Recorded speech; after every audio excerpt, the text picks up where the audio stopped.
Hello, folks. Welcome to Kudlow. I'm Larry Kudlow. So let's begin this evening with a flat-out, there he goes again. The he is, of course, President Biden.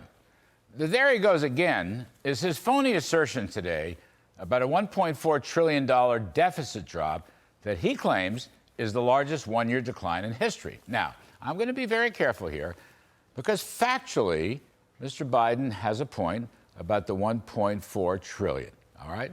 I don't know about American history, but as usual, both his statement and the context is completely and fraudulently misleading. Why do I say that?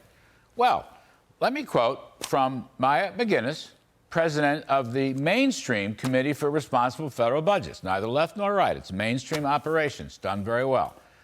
Ms. McGinnis reminds us that the entirety of the decline in the deficit between FY21 and 22 can be attributed to the expiration of temporary COVID relief, the emergency measures. And she goes on to point out that the deficit actually would have been almost $400 billion lower had the Biden administration not decided to enact an inflationary, costly, and regressive student debt cancellation plan back in August. And then Ms. McGinnis adds that despite claims of historic deficit reduction, lawmakers and the president have approved nearly $5 trillion of new federal borrowing over the last 2 years. And then she goes on to suggest that the Federal Reserve is, of course, having a hard time getting inflation under control when fiscal policymakers keep making their job even harder with more borrowing.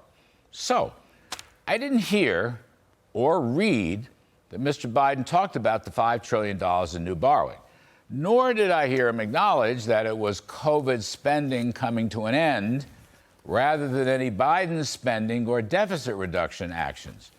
And I have to add, many Republicans like Jason Smith and Kevin Brady have strongly argued that when counted properly for numerous gimmicks, the recently fraudulently named IRA super spending bill could actually spend up to $800 billion in renewable tax credits, not $400 billion, plus phony baloney scoring of Medicare subsidies totaling nearly $300 billion, plus outside experts like Ms. McGinnis and the Penn-Wharton model suggest the proper range for the student loan cancellation, which is really the have-nots subsidizing the haves.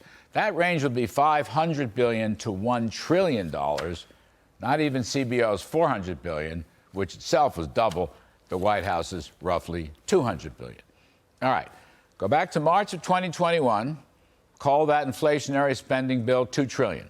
Then add another $1 trillion for the Green New Deal so-called infrastructure bill. Then tack on Lord knows what else between the IRA and the student loan cancellations. And I think Ms. McGinnis's $5 trillion in new borrowing estimate is just about right. That's the number to focus on. As usual, President Biden cannot give America a serious, honest, straight accounting estimate of anything. And that's the character flaw I spoke of last night. It's just like him telling us that American oil companies, the greatest in the world, producing the cleanest energy, employing over 11 million blue-collar, high-paying jobs. It's really they who are responsible for high energy prices. They're sleeping, Biden said. Well, what he did, of course, is impugn one of our greatest world-leading cutting-edge industries with a flat-out lie. He said he's done nothing to block fossil production. And yet, we have definitively shown he has done everything in his power to block fossil energy production.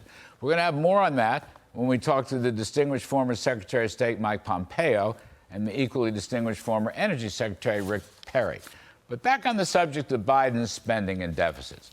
Let's not forget, if Mr. Biden had his way, the original Build Back Better plan was a minimal $4 trillion of new spending. He just didn't get it.